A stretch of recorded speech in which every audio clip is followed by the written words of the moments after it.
Hello, welcome to the Turret of Pleasure, here in the enchanted kingdom of Hermione. I'm the Lord Chamberlain of the Enchanted Kingdom. I'm your host for today, and my name is Zipp Gunn. And I thought at this point in my channel life, if you will, I should sort of explain where I came from and what kind of has formulated the opinions I express on this channel.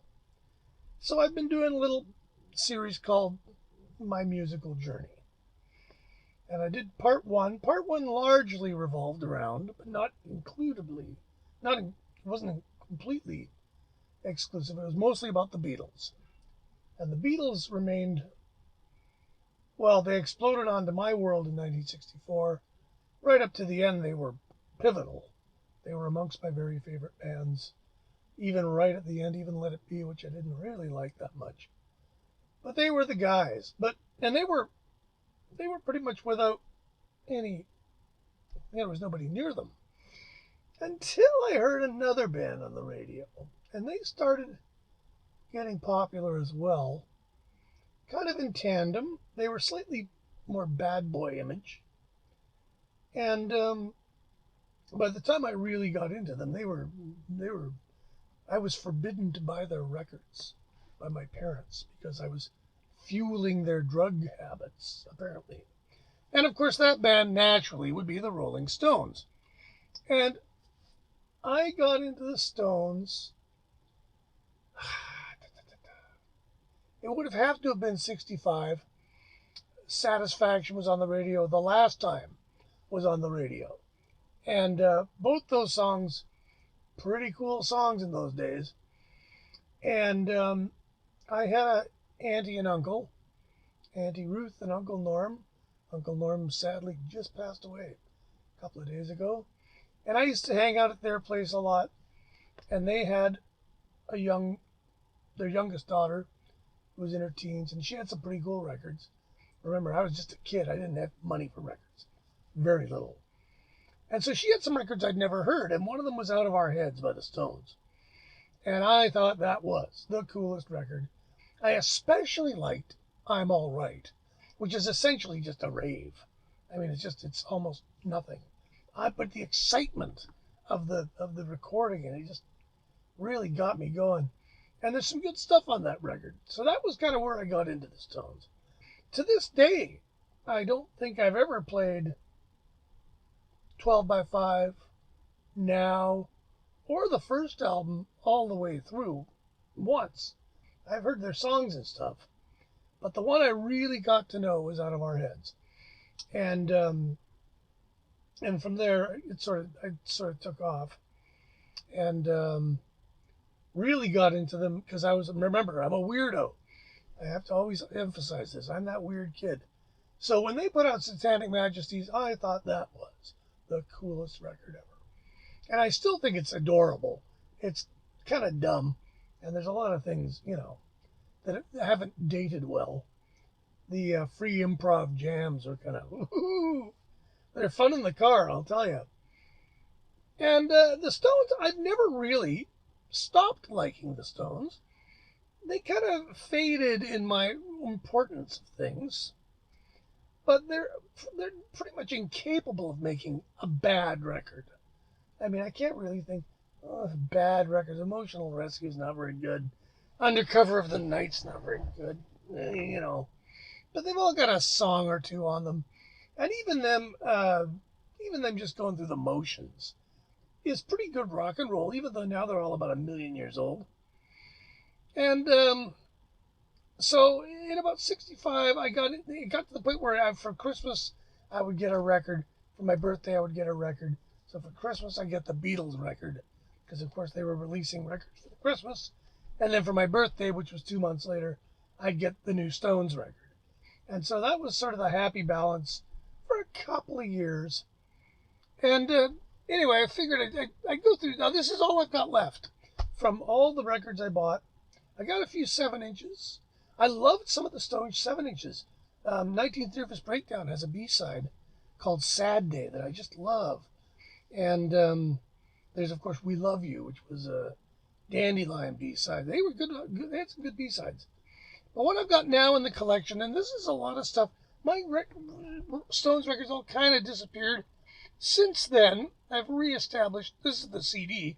I don't know what I've got on LP anymore. I had an original Satanic Majesties mono Canadian pressing, pretty darn near unplayable because it was so scratched up. That might be in the studio, but I don't know. I know that my late brother-in-law, Jerry Matkin, when he passed, I ended up with all his records. He was a big Stones fan. So I got a lot of good Stones on vinyl, more later than earlier stuff, some interesting stuff. And then here I've got my stuff in the turret. And the stuff I got in the turret is recently acquired for $1, Aftermath, a library reject, CD's okay. Now, I haven't really heard this record in a while, and I was really happy to find it. And I think it was $1, and it's the remaster, and I find these remasters to sound pretty good. So there you go. Needless to say, I had to go out and buy this when it came out. And I'll tell you something, when you live with the mono original Canadian pressing, which must be a safety master of a safety master, you wonder, and you get this after 50 odd years, I'll tell you what, it was like doing acid. And yeah, I was delighted to hear this new master. I think it's a better record than people think. 2,000 Light Years from Home is brilliant.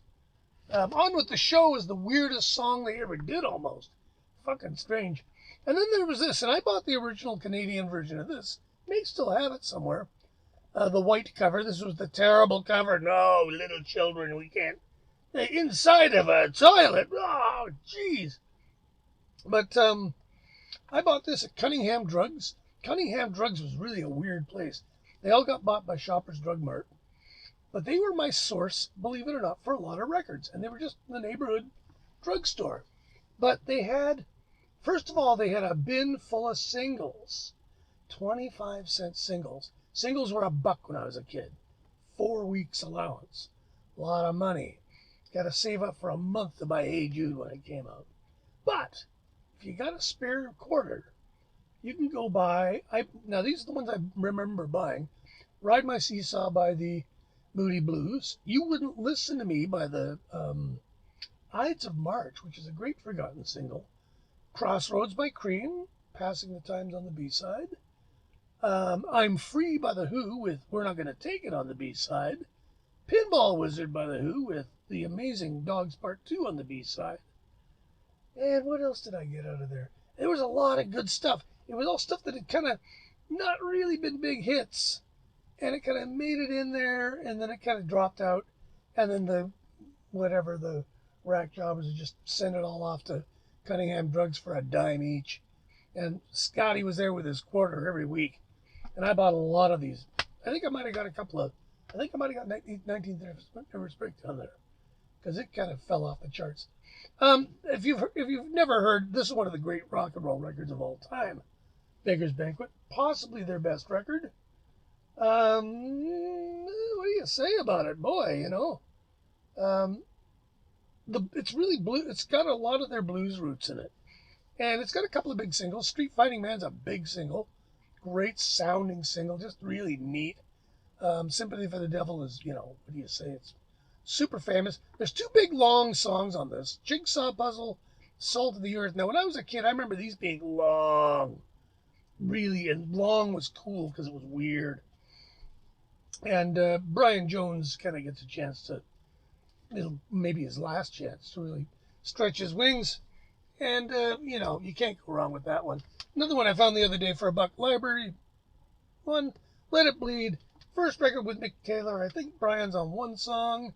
I like this record a lot. I bought it not too long after it came out, I'm pretty sure. Always wondered about Country Honk. Why the hell didn't they just put Honky Tonk Women on it?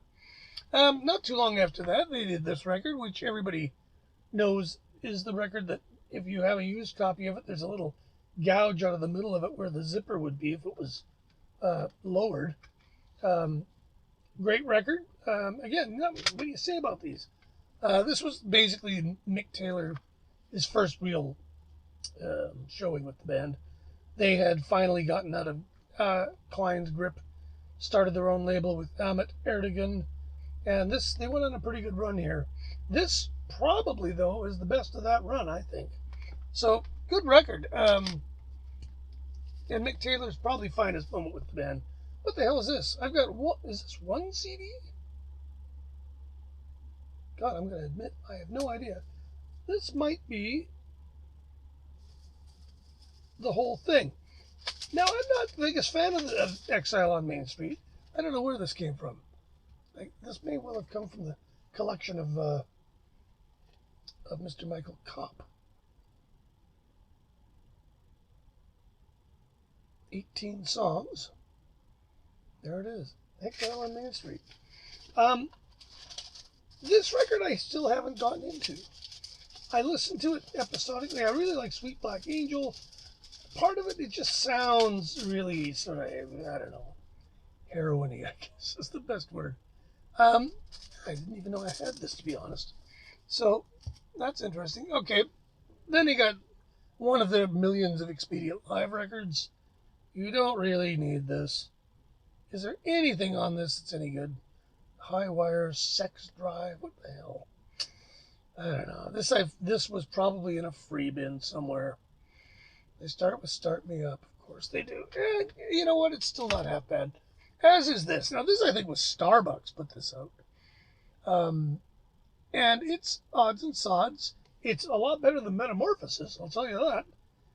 I think it's the one thing about this record that really makes me laugh is there are two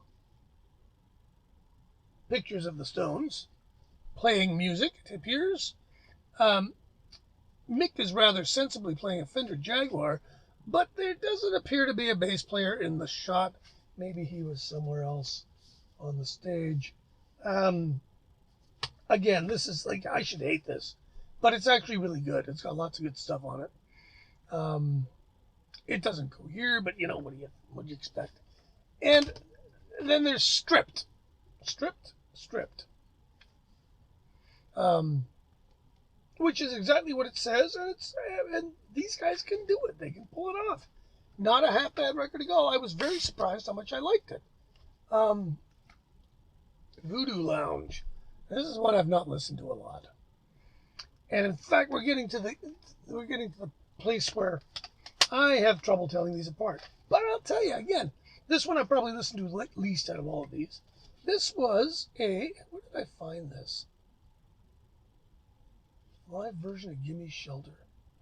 I don't remember where. I think I found this in a thrift store in like Malta. I won some weird thing for a dime. Voodoo Lounge. I got this on vinyl as well. Not a bad record at all. And here's where it gets weird. Somebody gave me this, The Big Bang. Is this their last record? And it's been copy encoded by EMI, which means that when you try to crush it to MP3 to put it in your car like I do, it does this amazing mangled remix, which is amazing. It might be out there somewhere on Facebook. We posted a few of them, the Microphonic Fool and I. There was a great Merle Haggard one as well. And it's really funny. But it's actually, there's, what's the second song on this called again? I really like it. It's just a good rock and roll song. Are you going to tell me? No, you're not going to tell me. Of course not. Oh. Let Me Down Slow. They've got it printed in a funny way. There's a whole lot of tech talk on the back of this CD. What they should just say is this isn't really a CD. And here we go. I don't know. This was another really cheap one. Painted Blues. Blues songs by the Rolling Stones. A tribute to the Stones. All right, who's on it? Well, now it's on House of Blues. That's always kind of a red flag for me. But Luther Allison, Johnny Copeland, Junior Wells, Otis Clay, Taj Mahal, Alvin Youngblood Hart, Clarence Gatemouth Brown, Bobby Womack, Joe Louis Walker. I played about half of it. It's all pretty good. Again, it's great in the car, and it's really tough to screw this stuff up if you have any sort of respect for the band. And there you have it. And to this day, I think the Stones are, I don't know. I'm not sure how much longer they should go on for now that Charlie has left us. So now it's basically the three of them. And, whatever they want to do, it's great. I'd love it if they made another record. I'd listen to it, I'll tell you. So there's the Stones. And they were my AB band up until the beginning of part 3 of this series, where I discovered another new band in a very unusual fashion, and that's what we'll do next in the next episode. I'm done for this one, and thanks for watching, and don't forget to subscribe, and hit the notification button, and we'll try and bring you up to date with the story of Zipp Gunn, which might take a while. But it's an interesting journey, so I hope you'll stick with it. Take care of each other. We'll talk to you later.